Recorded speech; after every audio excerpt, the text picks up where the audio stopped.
wabarakatuh. Waalaikumsalam wabarakatuh. Nah, kalau di sini aku aja aku nggak dapat nih. Kita bisa bertemu Di ujung sana loh.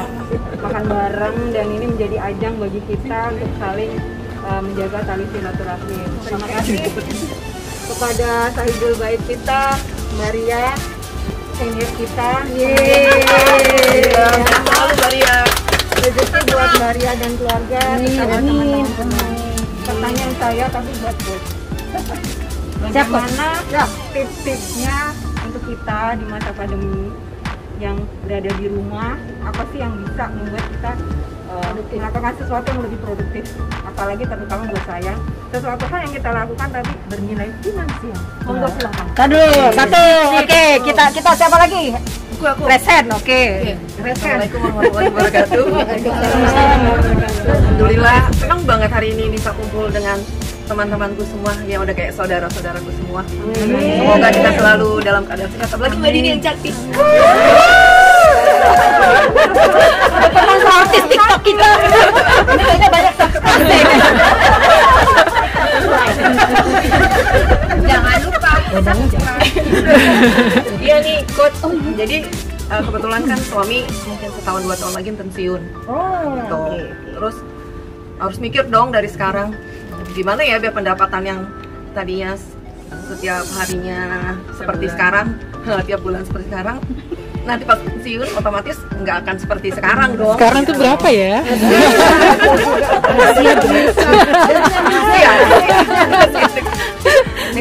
Penasaran nih netizen nih. Nah, saya kebetulan kan punya lahan di Banyuwangi.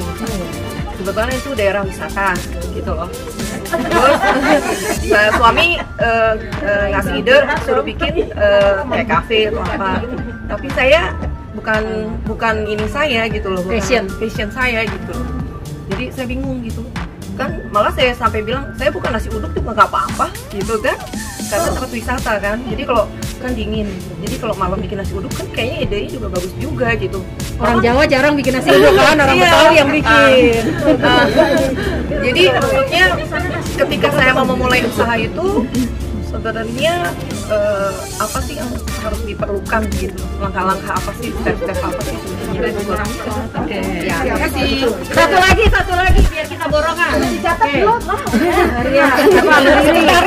Taris. Harus kali ulang. Ya, assalamualaikum. Kalau saya sih jujur sebenarnya kalau ini kan saya jujur dari kerja kantoran terus jadi ibu rumah tangga. Karena kemarin dari kesibukan dan saya kaget gitu kan, dari hobi semuanya yang saya lakukan, menjual baju, karena hobi belanja dan Ini bajunya. masih ada. Bajunya di sini. Ini aja Coba disuting. Teman-teman, setelah kita dengarkan sama-sama tadi beberapa pengalaman teman-teman yang punya usaha. Selanjutnya mungkin dari segi ilmu ya. Kalau tadi ilmunya dari ilmu pengalaman, sekarang dari ilmunya kita dengarkan teorinya. Kita nih, Ibu Susi. Kita applause dulu dong. Jadi terharu. Aku padahal mau sebelah Mbak Susi. Di sini. Sini Mbak, tukeran sini. Sini. Sini cepetan biar mulai. Mbak Yanti. Mbak Yanti, Mbak Dewi. Ya elah apa nih? Jadi maaf ya. Enggak, biar kena semua. Kesana dulu. Ini bagus ini cara pengambilannya. Tidak monoton, maaf ya. Ya udah, oke. Assalamualaikum warahmatullahi wabarakatuh. Waalaikumsalam warahmatullahi wabarakatuh. Terima kasih teman-teman semua. Jadi langsung aja ini kita sharing. Jadi teman-teman tadi karena banyak sekali pertanyaan ya. Jadi kalau di sini Botol jahe dong, botol jahe. juga pengamat, Botol jahe. ya, kemudian Botol jahe. akademisi dan juga Diiklanin, praktisi. kasihan. Jadi kita akan gabung beberapa pengalaman dalam menjawab pertanyaan teman-teman tadi ya. Nah, sebelum dijawab dulu pertanyaannya, bagi teman-teman yang memang berjiwa entrepreneur, saya percayalah pasti kalian semua kita semua punya jiwa entrepreneur ya. Nah, sebelumnya kita tanya dulu gitu loh, sebelum kita mulai, tadi sebetulnya udah ada kata-kata kunci. Nah, itu sebetulnya kalau kita ingin menjadi seorang entrepreneur atau pebisnis ya, memulai sebuah usaha, kata kuncinya apa tadi? Visi misi. Itu bukan hanya untuk pebisnis yang seperti Papi ya, Mbak Yanti, bukan ya, walaupun udah established sudah 25 tahun, itu perusahaan yang sudah well established ya. Jadi kita banyak banget ngambil pengalaman. Dan ada yang sudah 9-10 tahun, 8-9 tahun juga udah itu udah well established. Tadi Mbak Lela juga cerita ya, itu juga kita udah katakan itu suatu usaha yang sudah mengalami pattern growth, udah well established ya. Tapi teman-teman kita harus ingat dulu, apapun yang kita mulai, kita ingat dulu visi misi kita apa. Banyak orang berpikir seperti ini, terutama di zaman pandemi ya, itu terlalu teori katanya. Salah, itu salah benar. Salah banget ya. Kenapa? Karena kalau kita nggak tahu visi kita apa, misi kita apa, bagaimana kita mau jelas ya menentukan langkah kita seperti apa. Nah, singkatnya visi itu apa sih? Visi itu kita ingin jadi apa? Kalau di bahasa akademinya, visi itu what do we want to become. Nah, jadi kita harus selalu ya, jangan bilang kita mau bikin usaha besar, usaha kecil, family business, small business pun kita harus mulai selalu dari visi dan misi. Udah nggak ada lagi deh, udah jangan mimpi kita mau bikin sesuatu, kita nggak tahu visi misinya, percaya hanya dalam hitungan waktu kita berubah. Contohnya apa tuh coach? Visi misi. Nah, contohnya gini, apa visi kita? Kita kan what do we want to become? Ya, ini agak ilmunya nih. Kita mau jadi apa?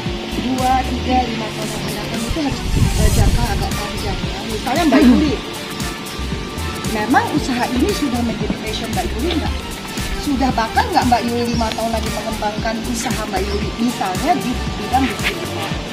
Kalau memang sudah punya visi 5 tahun, lanjutkan, masukkan dalam misi. Misi itu kan what is our business, kekuatan kita apa, kompetitor kita siapa. Bikin caranya, karena kalau misalnya kita udah punya visi 5 tahun, jangan baru 2 minggu kita menyerah, angkat bendera putih gitu loh. 2 tahun juga dulu. 2 tahun aja kita belum bisa, ya kan? Jadi bikin, tuangkan dalam misi. Misinya itu apa? Kita breakdown. Breakdown itu kita lihat 2 ya, internal sama eksternal. Internal itu kekuatan dan kelemahan kita. Kalau misalnya kita tidak punya passion, kayak aku nih, nggak punya passion, maksudnya bikin usaha kuliner nggak bakal. Mendingan aku beli-beli sama teman-teman. Jangan bikin kita sesuatu yang kita tidak mau pelajari, bukan yang kita tidak pahami loh. Kalau kita tidak pahami mau pelajari, bisa jalan. Siapa yang berpikir beberapa tahun lalu akan ada merek Gojek? Nadiem Makarim tidak pernah berpikir seperti itu.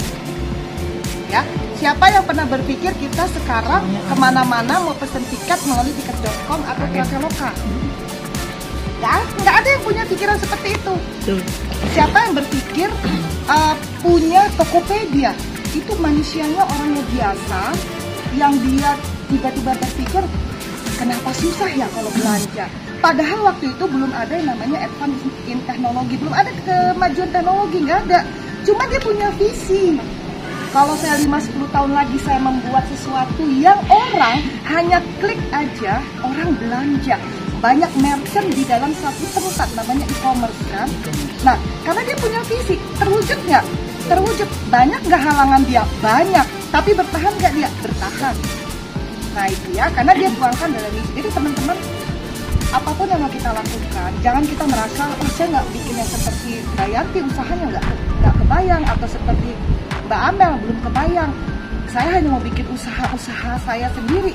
Iya, tapi kalau kita nggak punya apa yang akan kita lakukan dalam beberapa tahun ke depan, dan kemudian kita tuangkan, itu percayalah, ada kendala dikit, menyerah.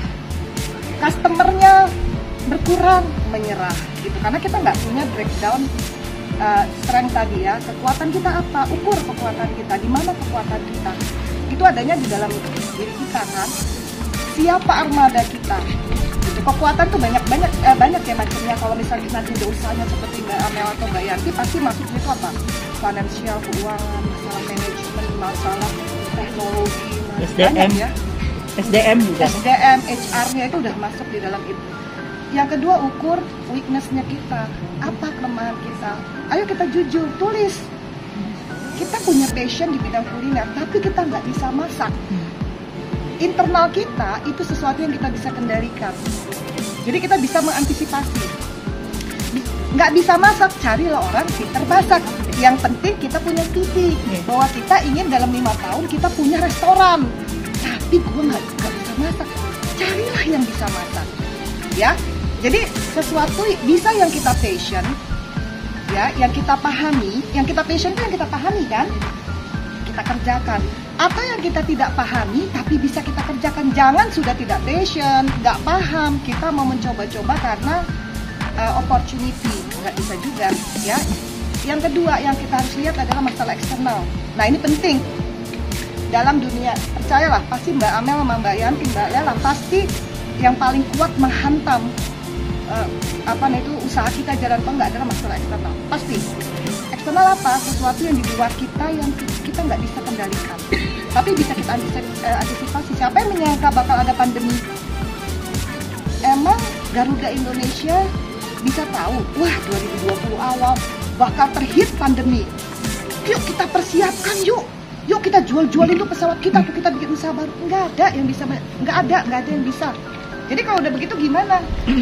Itu masuk dalam pemikiran kita. Ketika kendala itu datang yang eksternal, seperti contoh, misalnya Mbak Yuli ada masalah administrasi, tapi udah mengakui tadi, ya ada salah gue juga sih kata Mbak Yuli. Coba kalau nggak ada itu, mungkin fine-fine aja gitu ya. Tapi bisa dihandle karena masalah internal. Eksternal, masalah pandemi, misalnya pandemi kan, semua kena, kecuali dunia-dunia yang memang di masa pandemi ini nggak, kan ada beberapa sektor ya yang kita nggak bisa kena, malah jadi laku ya, jadi laku gitu ya, banyak lah ya, termasuk yang e-commerce gitu ya, yang itu banyak banget, kesehatan dan lain sebagainya gitu. Jadi itu yang harus jadi kita harus siap gitu loh. Jadi maksudnya gini, boleh kita jadi entrepreneur dadakan, tapi jangan hasilnya dadakan. Maksudnya dadakan kita lahir karena opportunity, tapi kita long lasting karena kita tahu passion kita di mana, kekuatan kita di mana, kelemahan kita di mana, dan siapa yang kita hadapi. Eksternal ini penting banget. Kenapa? Kita tahu musuh kita siapa, tanda kutip ya. Jadi kita tahu siapkan pelurunya apa, apakah anak panah, apakah perlu bom nuklir, karena kita tahu musuh kita siapa. Sekarang lihat masing-masing di dalam kita pengen buat apa, lihat kekuatan kita, kelemahan kita apa, tuh siapa yang kita hadapi. Apa yang mesti kita lihat? Banyak faktor. Jangan menganggap bahwa kita usaha kecil, kita nggak perlu melihat faktor ekonomi, politik, regulasi. Yang paling penting kalau menurut pengalaman para praktisi adalah kompetitor. Market, ya, kan kita bisa menjalin networking, tapi yang paling penting adalah kompetitor, ya. Dan nggak ada salahnya kita pelajari seperti bagaimana mereka melakukan sesuatu, gitu ya. Nah, udah kita tahu itu, mulailah punya niat yang kuat. Jadi gini, coba kita belajar. Aku suka banget belajar dari si Tokopedia, founder dari Tokopedia, gitu loh. Yang simpel pemikiran dia, kenapa sih kita nggak beli sesuatu, kumpulkan di sini, hanya klik aja. Even dulu itu sesuatu yang rasanya nggak mungkin terjadi. tanpa usah keluar rumah ya. Nggak usah keluar, tapi coba lihat sekarang, gitu loh. Nah, kenapa kita nggak mulai memikirkan apa sih yang mesti kita buat gitu loh. Masalah dana, masalah modal, kembali lagi ke kita. Tapi tolong dipahami, misalnya kayak Mbak, mau 2 tahun lagi nih, ya. Jangan, tolong kalau kita pengen buat sesuatu, jangan hanya kita punya modalnya. Please, jangan itu dulu. Betul nggak Mbak Yanti? Jangan cuma kita punya modalnya doang. Apapun yang kita investasikan, kalau kita nggak bijak, selesai banget. Boleh dikatakan dari pemula, investasi di modal awal itu bisa saja hilang tanpa bekas. Apalagi modalnya pas-pasan. Apalagi modal pas-pasan. Jadi bagaimana cara memulainya? Ketahui passion kita seperti apa. Tulis ya, jadi jangan tulis ya. Jangan kita mikir, aduh kayaknya seneng nih. Cuma ngomong doang gitu. bikin ternak ayam yuk, kayaknya seneng banget nih gini. Udah bikin gitu, tapi nggak ada visibility studies-nya kalau bahasa canggihnya, nggak ada kita tulisannya. Saya tuh kayaknya. Nah, udah nggak bisa lagi begitu. Mbak Riri, walaupun kesannya nih ya sederhana, kesannya bikin sendiri karena keahlian sendiri. Jangan salah, dia marketnya udah mulai besar, udah mulai kewalahan. Pertanyaannya, sudah punya belum visi misinya? Mau 3 tahun dari sekarang, mau jadi apa si kuliner ini? Kalau nggak bisa menjawab, pulang dulu, sholat di rakaat, tolong ditulis karena bahaya kalau nggak. Nah, Kita itu bisa belum. change our mind, bener loh. Karena Mbak Riri cuma Kalau bingung gimana? Jangan, pokoknya tentukan aja kita kekuatannya apa. Mulainya dari mana? Tulis kekuatan kita apa, itu kelemahannya apa. Nanti kita akan ketemu kok. Yang paling nggak disangka-sangka contoh cerita Mbak Amel. Kecuali kalau misalnya Mbak Amel sama suaminya itu memang dokter gigi, Bidang kesehatan lah gitu. semuanya dari Allah. Itu dari Allah kan. Tapi, nah ini gini. Aku yakin sih waktu Mbak Amel mulai, tadi ceritanya gamblang banget. Apa dia bilang? Harus sesuai dengan visi kita. Wow, jelas banget. Ya, nah, apa yang harus aku buat? Mindset sendiri harus sesuai. Berarti apa? Sebetulnya mereka kan sudah punya, nggak mungkin lah suaminya nggak duduk bikin, nggak mungkin. Kalau nggak terjadi. kalau nggak akan berjalan. Nah, betul. Pasti kadang-kadang laki-laki itu udah punya mindset ya. Mindset yang pasti akan Beda dengan perempuan ya. Betul. Kalau perempuan tuh sifatnya Jalan aja. dia langsung ayo. Kalau laki itu walaupun istri, ya ayo sekarang. Ya, tapi pasti dia punya Iya, diam-diam benar. pasti punya rencana. Benar. Saya juga kebetulan kan di sini kan kebetulan tanahnya ya udah bukan luas banget sih, enggak ya, ada 1000-an gitu. Ya 1000 buat ibu kecil, buat saya gede tuh. Luas sih, alhamdulillahirobbil alamin. Maksudnya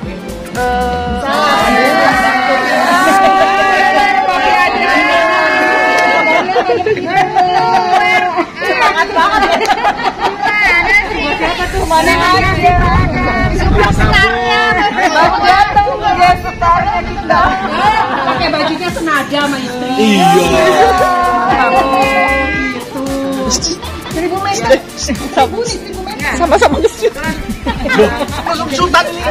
kebetulan kan ada sekitar 1.300 lah ya. 1.300 gitu. Cuma Maaf, di daerah mana, Badi? Di daerah mana? di Kemiren di Banyuwangi. Oh, Banyuwangi. Kemiren tuh di tempat Osing lah, di Osing gitu.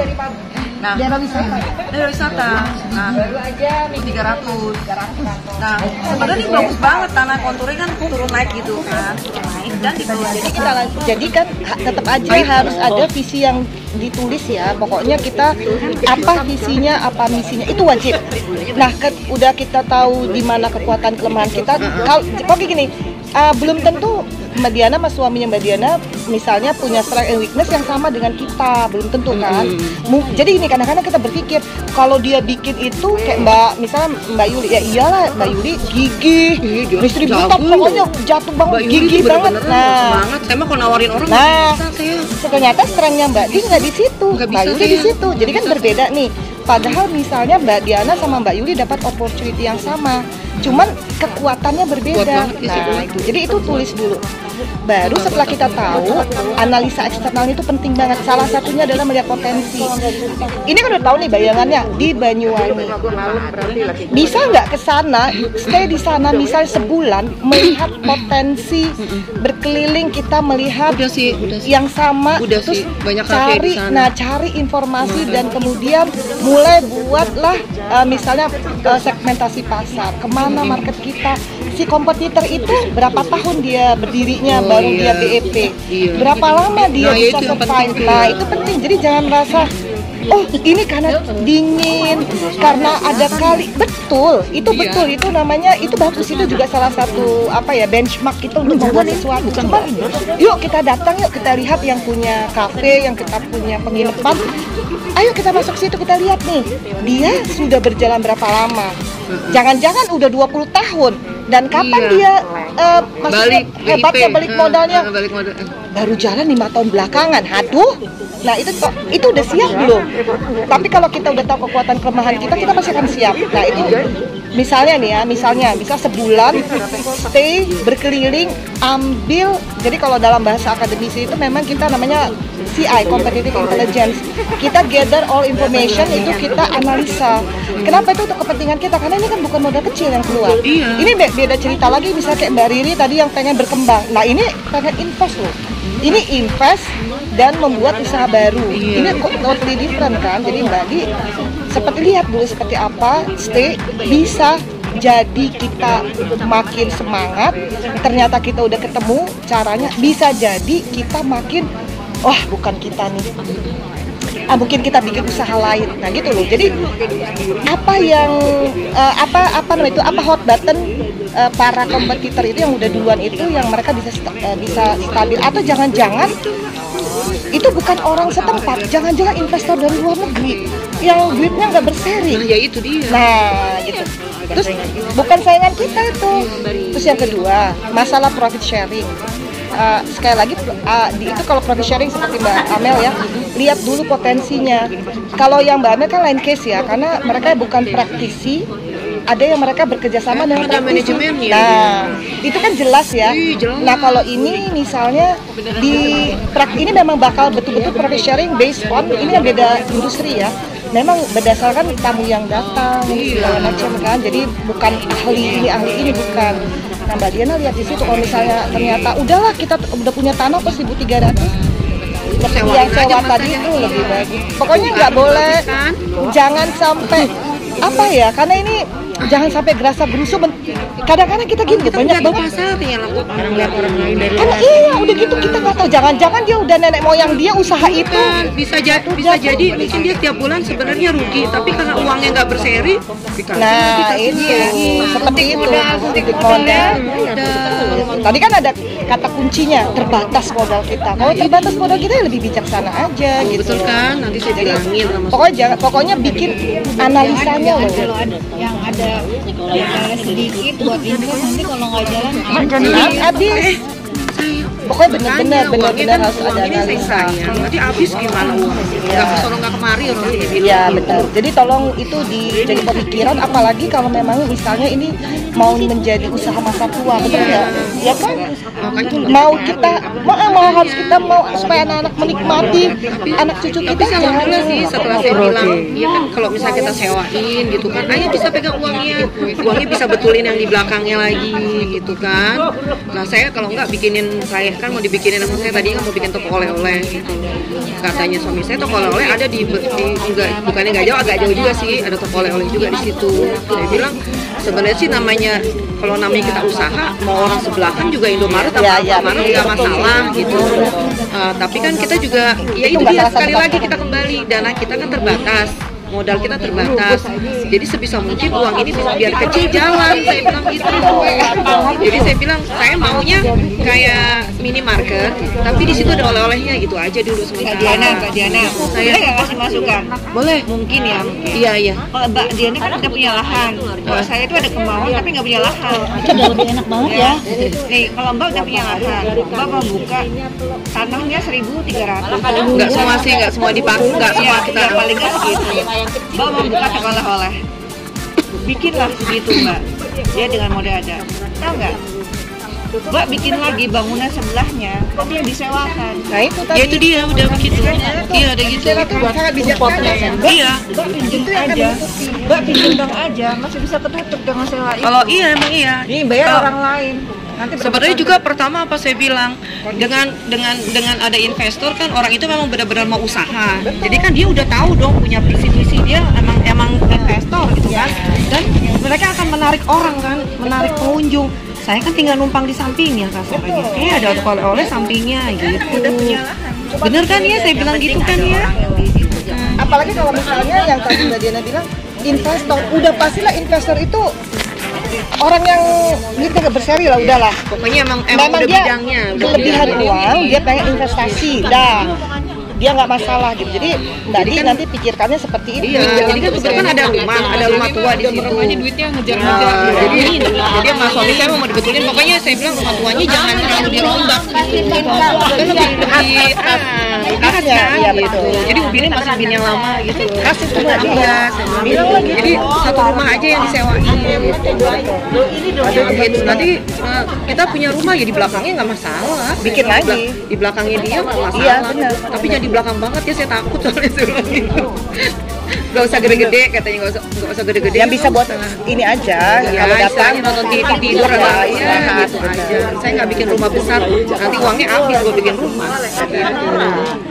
itu udah gitu pokoknya ngomongnya Gitu ya? gitu, benar Ya. udah cara yang bagus. Jadi jangan gegabah lah. Nah, itu nggak istilahnya jangan gegabah gegabah. karena kalau misal kita berbuat pasti orang udah melakukan apa ya, udah melakukan riset tuh udah lama baru dia memutuskan untuk pasti itu Belakangnya kalinya nggak gede banget sih, tapi nggak kecil juga kali. bisa dimanfaatkan. Dingin mbak, kayak kita berpuncak lah. Gitu. Enak, benar disewakan itu. Iya, Makanya belum ada. bikin dulu dong biar kita ke sana. Amin. Enggak sih, duitnya belum nggak. Kalau duitnya Mbak Yanti, duitnya Mbak Ria, Mbak Susi masih mending. Nggak tahu kali. Yudi siapa yang tahu? Dia udah taruh di mana? Amin. Saya mah masih alhamdulillah gitu loh. Pak Yudi masih mau dengerin. Itu tadinya beli tanah itu nggak tau nggak nyarinya apa? Di situs jual.com. Jual.com ya. Saya suruh iseng-iseng cari. Gara-garanya jual mobil pakai apa situs itu tuh laku. Oh jadi langsung dari itu. Saya bilang ya, saya baik-baikin. Ya emang ayah mau gini terus. Ayah kan udah pensiun. Apa kita baik-baikin deh? Tapi betul sih itu. Beli invest di tanah itu betul. Kalau misalkan kita nggak bisa ngapa-ngapain masak, nggak bisa nyuruh orang. Masalahnya kalau orang itu keluar, itu masalah juga Mbak Eda. Masalah. Terus gimana itu? Masalah. Maintenance-nya ya berarti ya. Maintain. Gini kan Gimana bisa. caranya? Kayak tadi kan kita passion pengen bikin catering. Iya, Nggak bisa masak nggak tapi bisa apa-apa lah gitu orang- lah, taruh. Yang salah satu yang di dunia F&B itu yang salah satu yang krusial itu adalah masalah apa? Itu Masak yang masak. intinya koki. siapa kokinya, chefnya itu. Nah, itu. Jadi memang Caranya? harus bisa ini juga harus lakukan benchmark ke yang serupa, kulineran serupa, berapa dia digaji. Gitu loh. Jadi kalau di dunia HR benchmark salary itu harus ada loh. Jadi jangan dia gampang sekali pindah. Iya, Gitu loh, karena kita namanya chef itu manusia pindah ya banget. enggak. Jadi harus Iya. makanya kita nyari info ya gaji Untuk dia maintain berapa. kalau bisa kayak di rumah lah gitu, si Mbak misalnya kan. Iya. Kita kelasan udah baik, udah apa keluar. Karena di maintain sana orang yang iya, susah. yang maintain orang susah. Makanya kita harus tahu bisa benchmark gaji itu berapa. Gitu ya. Kalau bisa memang kecuali kita bisa memberikan misalnya dalam bentuk tunjangan lain. Oke, gaji mungkin nggak penting, tapi Iya. kamu dapat Banyakin tunjangan. cuti, silahkan. Mau ketemu anaknya silahkan, gitu loh. Nanti lebaran silahkan sebulan pulang Gimana supaya kita nggak apa ya, nggak kalau nggak ada diet kita nggak jalan. Itu caranya gimana ya? Kalau misalnya dia nggak dia tetap jalan. Jalan ya. Ya belajar lah gimana. Itu berarti itu kan Harus tetap kita belajar. harus bisa Harus kan? bisa. Berarti itu bukan satu-satunya. Iya, betul. Harus Harus kayak bisa. kita bahas tuh. Harus bisa. Harus bisa juga kita. Gitu. Sedikitnya kita punya skill Nah, juga. satu-satu, betul-betul. Jangan jadikan orang di bawah kita nih. Tapi kalau papi sih pasti ngerti. Iya. Jangan jadikan orang di bawah kita itu seperti kita tergantung sama dia. Walaupun kita nggak ngerti apa-apa, jangan bikin gambaran kita nggak ngerti. Jangan. Wah, dia udah. Nah, ini harus ngerti. Berarti kita harus bisa. Paling nggak Bikin. gambaran besarnya ya Mbak Yanti ya. Iya. Berarti bukan sama sekali kita nggak bisa. Jangan, Nggak ada. kita kan mau usaha itu. Udah tahu kita, makanya gini. Ada yang berdasarkan passion, ada yang berdasarkan karena opportunity nih. Kenapa tiba-tiba perusahaan makanan bikin masker? Tiba-tiba dia bikin hand sanitizer, kagak ada hubungannya. Dia ngambil opportunity kan karena kondisi kan. Cuman pertanyaannya, dia pasti udah pelajari belum? Pasti udah. Nggak mungkin karena dia punya modal terus dia usaha core bisnis dia nggak jalan terus dia bikin, nggak mungkin Kalau dia nggak tahu triki-triki bagaimana, berapa lapis Menkesnya gitu loh. Berarti pengusaha itu harus Harus. punya dasar yang sedikit. Iya. Pertama mungkin terjun dulu ya, jadi tahu ya. Ya walaupun dia nggak expert. Loh, Mbak Amel nggak mungkin dia belajar gigi. Dokter nggak mungkin. Tapi dia Karena punya dia ininya. Dia harus punya skillnya. Dia tanya sini nggak Bukan iya. berarti yang bagi Juga hasil nih mau buka usaha juga di Jogja. Kita buka hotel. Nggak apa-apa kalau mau buka hotel. Kalau mau buka hotel, tanya. Pokoknya harus ada benchmarkingnya. Iya. coba belajar kan. Jangan nggak tahu gini loh. Kita nggak tahu dunia perhotelan, kita cari aja ahlinya, nggak bisa. Kita juga harus tahu gitu. Jogja malah. Apa itu? Nah, udah gitu gini. Terus selama pandemi ya, tolong disadari juga bahwa pandemi ini kecuali kita di dunia yang memang usaha kita di pandemi ini nggak menurun. Banyak industri yang di pandemi malah omsetnya naik gitu ya. Nah, hanya satu aja, kalau misalnya pesannya Sandiaga Uno hanya satu, be strong. Kita kuat aja di dalam masa pandemi ini. Ganti strateginya. Makanya jadi entrepreneur. Kenapa disebut entrepreneur? Universitas apa nih? Kemarin ngomong di depan, kemarin di Dharma Jaya. Oh iya, Dharma Jaya. Kemarin baru diminta jadi Undar, Universitas Dharma Jaya. Undar.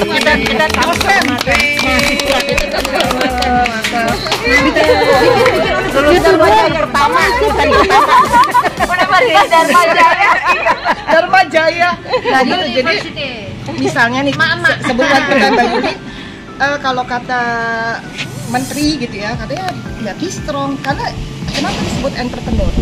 Apa sih artinya entrepreneur? Jadi kita jangan, aduh yang paling disayangkan orang gerasa gerusu, gue jadi bisnis ini, mau bikin ini, giliran dia kena kendala sedikit nangis bombay, gue menyalahkan keadaan, wah gue nggak bakat, salah gitu loh. Jadi maksudnya be strong itu apa? Ya kalau entrepreneur kata kuncinya satu, apa membedakan dia dengan pebisnis biasa, apa itu? Kreatif dan adaptif, itu aja. Pandemi Mbak Yuli nih tadi udah bilang, oh ternyata sekarang kita sebut merek ya guys, bisa Tupperware tadi ya, dilihat nih dalam kondisi harus bikin sedikit oret-oret, walaupun kita emak-emak bikin aja. Waktu sebelum pandemi suasana bisnis kita tuh seperti apa, siapa customernya, bagaimana penjualan kita setelah pandemi, bagaimana kondisinya gitu loh, apa yang paling laku, pelajari gitu kan. Ya mau nggak mau ya jangan menyalahkan kondisi, yang kena bukan hanya kita seorang, nah semua juga kena. Tapi pertanyaan, kenapa ada yang survive, kenapa ada yang tidak? Karena dia adaptive to change, dia mau adaptasi terhadap perubahan gitu loh. Oh kemarin Mbak Yuli itu door to door misalnya, buka tempat untuk pelatihan, untuk sharing gitu. Sekarang nggak bisa lagi, terpaksa harus online. Kencangkan jualan online-nya, media sosial digunakan. Bikin kue pakai tempatnya Tupperware. Bikin YouTube, itu kan sesuatu yang kreatif gitu loh. Nah ini udah diberikan.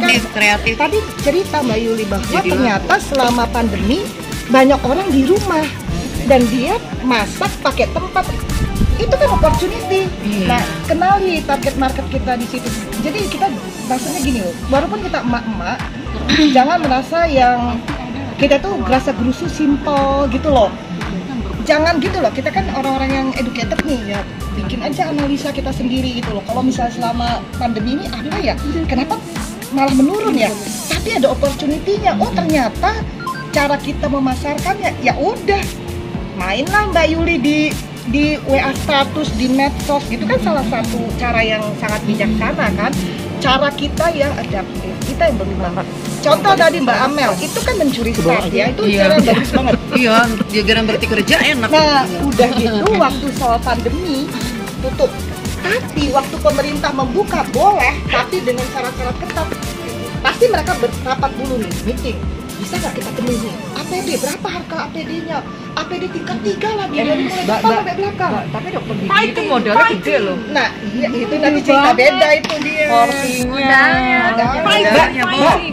Tapi maaf sekali, udah sore, bisa nggak sih lebih continue gitu? Bisa. Soalnya penasaran ya. Nah, ada yang masalah. Besok-besok ya. Misalnya ibu-ibu mau sampai ke lebih continue.